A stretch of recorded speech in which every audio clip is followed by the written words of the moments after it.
सबैले स्वागत गर्न चाहन्छु कुकिङ माइन्डसेटमा म विनय पनीर पराठाको रेसिपी यहाँहरुलाई शेयर गर्न जाँदैछु।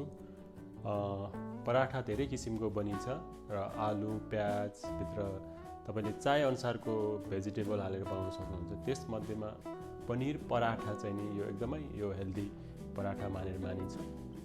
यो रेसिपी आज मैले यहाँहरुलाई शेयर गर्न जाँदैछु र भिडियो मन पर्यो भने कृपया लाइक गरिदिनु होला, शेयर गरिदिनु होला र च्यानलमा नयाँ हुनुहुन्छ भने सब्स्क्राइब पनि गरिदिनु होला। र आउनुस् आजको रेसिपी बनाउने तर्फ लाग्छ।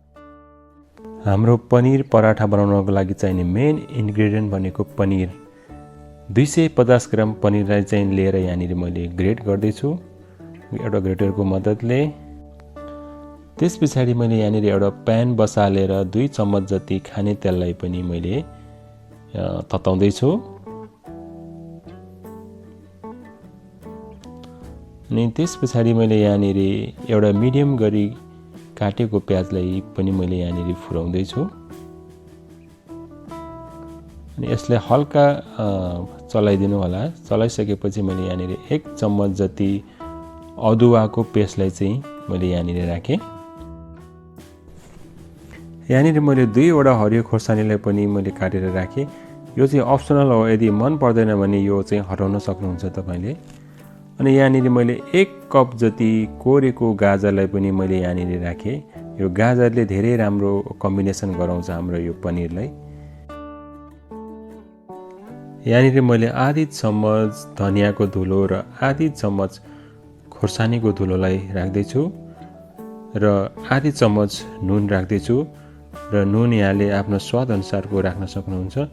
त्यसपछि मजाले यो सबै ठाउँमा पुग्ने गरी म यो चलाउँदै छु।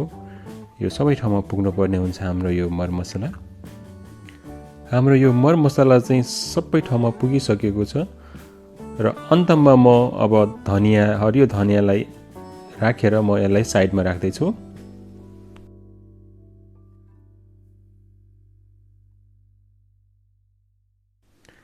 यहाँनिर मैले 1.5 कप जति गहुँको आटालाई एउटा सिसाको बलमा लिएको छु।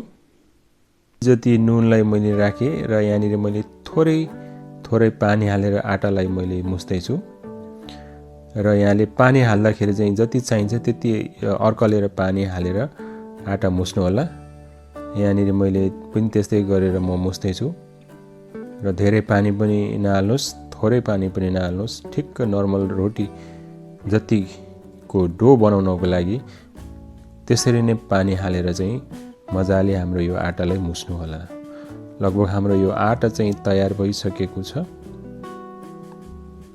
र यो तयार भएको आटालाई चाहिँ मैले 10 देखि 15 मिनेटसम्ममा एकछिन यसलाई म रेस्ट गर्दै छु। यो 15 मिनेट भइसकेको छ हामीले यो आटा बनाएको र अब यो बनाएको आटालाई चाहिँ मैले मिडियम खालको डल्लालाई लिएर यहाँनिर मैले बेल्दै छु। यो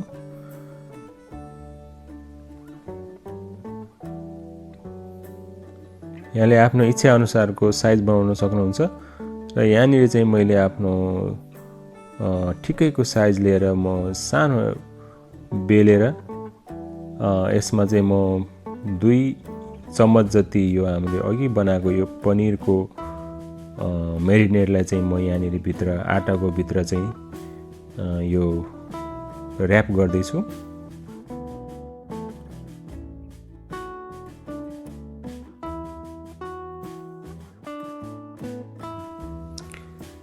त्यसपछि थोरै पिठो दलेर यहाँनिर हल्का बेल्नुपर्ने हुन्छ। धेरै प्रेस पनि नगर्नु होला। धेरै प्रेस गरे पनि यो हाम्रो पनिर भरेको पनिर बाहिर निस्किन्छ। त्यसैले यहाँले पनि हल्का चाहिँ बेल्नु होला। यहाँनिर मैले अलरेडी तावा तताएर राखिसकेको थिएँ। त्यसपछि मैले पराठाको माथिबाट हल्का खाने तेल चाहिँ नि राख्दै छु। यसले चाहिँ धेरै राम्रो फ्लेभर देखिन्छ र हाम्रो यो कलर पराठाको कलर पनि राम्रो देखिन्छ। र दुवै साइडमा यहाँले यसरी नै गर्नु होला र दुवै साइडमा हल्का थिच्दै थोरै तेल हाल्दै यसरी थिच्नु भयो भने हाम्रो यो पराठा चाहिँ बनिन्छ।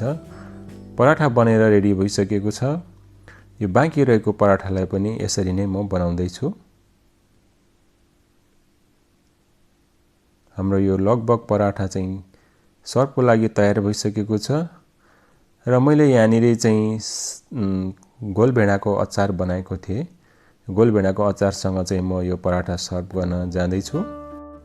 यहाँले पनि आफ्नो मनपर्ने सब्जी र तरकारी अझ भनौँ दहीसँग पनि यो पराठा सर्भ गर्न सक्नुहुन्छ र यसलाई आफ्नो घरमा बनाएर ट्राई गर्नुहोला यो रेसिपीलाई र साथीभाइ फ्यामिलीसँग यो रेसिपी सेयर गरिदिनु होला र भिडियोलाई मन पर्यो भने लाइक गरिदिनु होला। यदि च्यानलमा नयाँ हुनुहुन्छ भने सब्सक्राइब गरिदिनु होला र यस्तै खालका नयाँ रेसिपी लिएर म तपाईँको लागि आउने नै छु।